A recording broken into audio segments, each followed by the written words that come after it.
Everyone, সকলোকে মোৰ নতুন এটা ৰেচিপিলৈ স্বাগতম জনাইছোঁ। আজি বনাম পনীৰ এটা টেষ্টি ৰেচিপি।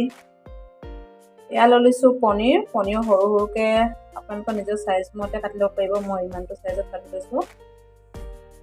এইফালে লৈছোঁ ডালচেনি আৰু ইলাচি দুটা, তাৰপাছত এইটা অলপ খুন্দি লৈছোঁ আৰু আদা ৰচুন পেষ্ট, এইফালে ডাঙৰ দুটা পিঁয়াজ এইদৰে সৰু সৰুকৈ এইদৰে কাটি লৈছোঁ। আৰু এইফালে লৈছোঁ টমেটো ইয়াত আছে 3টা আছে মধ্যমীয়া, আৰু এইফালে লৈছোঁ গ্ৰীণ মটৰ লগত আজি বনাম। নহ'লে ৰেচিপিটো বনাবলৈ ষ্টাৰ্ট কৰি দিওঁ। এয়া কেৰাহী পাতি দিছোঁ।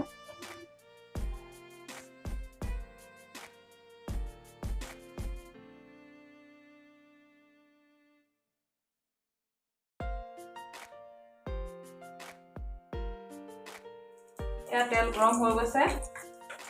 এতিয়া আমি পনীৰ দি দিম। পনীৰটো ফ্ৰাই কৰি লৈছোঁ অলপ এনেদৰে।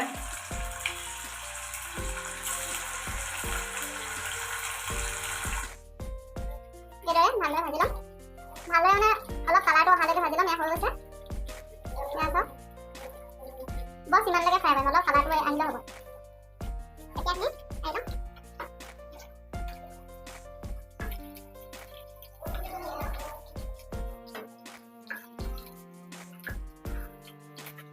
এতিয়া একেখন কেৰাহীতে আমি দি দিছোঁ 2টামান জিৰা,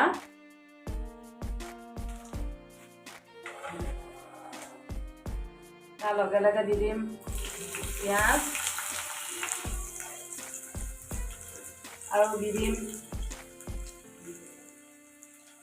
ডালচেনি,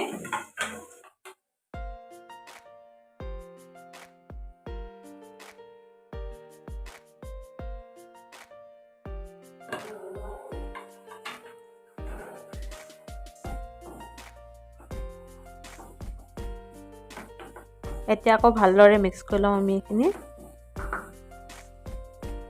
এয়া আমি তেলতে দি দিছোঁ অলপ হালধি পাউডাৰ। আকৌ ভালদৰে আমি এইদৰে লৰাই লৈছোঁ।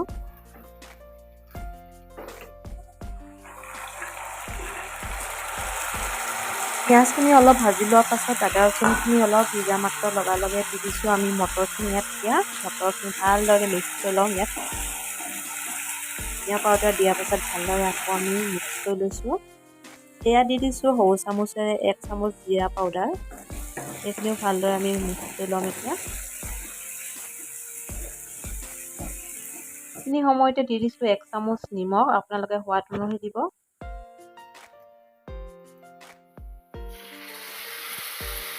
নিমখখিনি মিক্স কৰি লোৱাৰ পাছতে দি দিছোঁ আমি বিলাহীখিনি।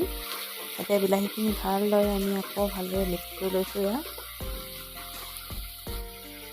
আমি এবাৰ বিলাহীখিনি গলি যোৱালৈকে এইদৰে ঢাকন দি পিনি অলপ দেৰি সিজাম। বিলাহীখিনি অলপমান গলি যোৱা মাত্ৰই দি দিছোঁ আমি এতিয়া গৰম মছলা পাউডাৰ 1 চামুচ। এতিয়া মছলাখিনি ভালদৰে আকৌ চব্জিখিনিৰ লগত মিক্স কৰি লওঁ।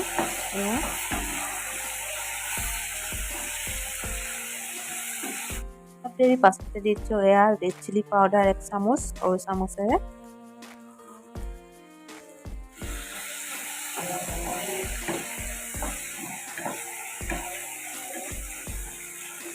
বিলাহী গলি গৈছে সম্পূৰ্ণকৈ, দেখিছে নহয় ধুনীয়াকৈ বিলাহী গলি গৈছে। এতিয়া ভালদৰে লৰাই লৈছোঁ আকৌ একবাৰ। এতিয়া আমি ইয়াত দি দিম ফ্ৰাই কৰি থোৱা পনীৰখিনি। এয়া ফ্ৰাই কৰি থোৱা পনীৰবিলাক দি দিছোঁ আমি।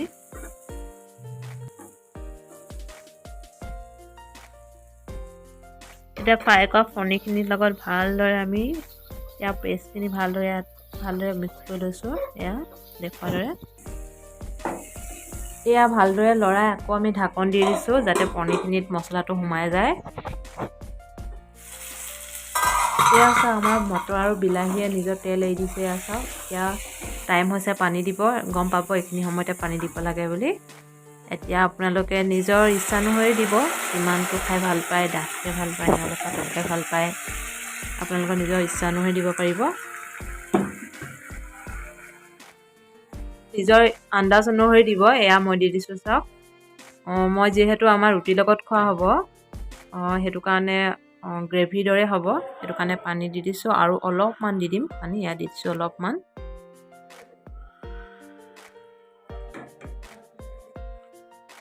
এয়া আমাৰ উতল আহি গৈছে। এইদৰে ভালদৰে লৰাই আমি মটৰখিনি সিজালৈকে আৰু পানীটো অলপ শুকালৈকে আমি এইদৰে সিজাই ল'ম। আমি সিজাই থাকিম ধুনীয়াকৈ।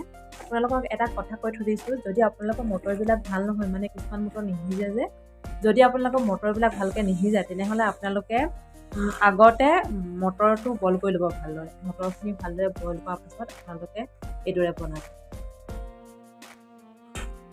এয়া এতিয়া আমি চেক কৰোঁ মটৰ সিজিছে নে নাই। এয়া চাওক মটৰ ধুনীয়াকৈ সিজি গৈছে।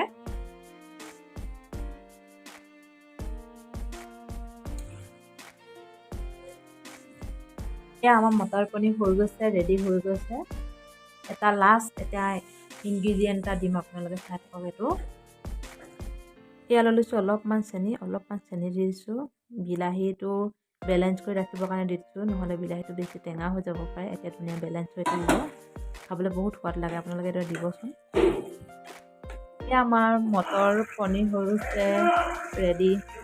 আপোনালোকে এবাৰ নিশ্চয় ট্ৰাই কৰিব, খাবলৈ সঁচাকৈ বহুত সোৱাদ লাগে এইদৰে খালে।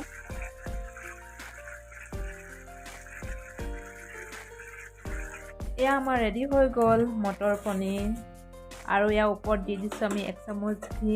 এতিয়া ৰুটিৰ লগত পৰিৱেশন কৰাহে কথা আৰু। আপোনালোকে ভিডিঅ'টো লাষ্টলৈকে চোৱাৰ বাবে বহুত বহুত ধন্যবাদ। যদি ভিডিঅ'টো চাই ভাল পাইছে তেনেহ'লে প্লিজ লাইক, শ্বেয়াৰ, কমেণ্ট আৰু প্লিজ ছাবস্ক্ৰাইব কৰি দিব। Thank U.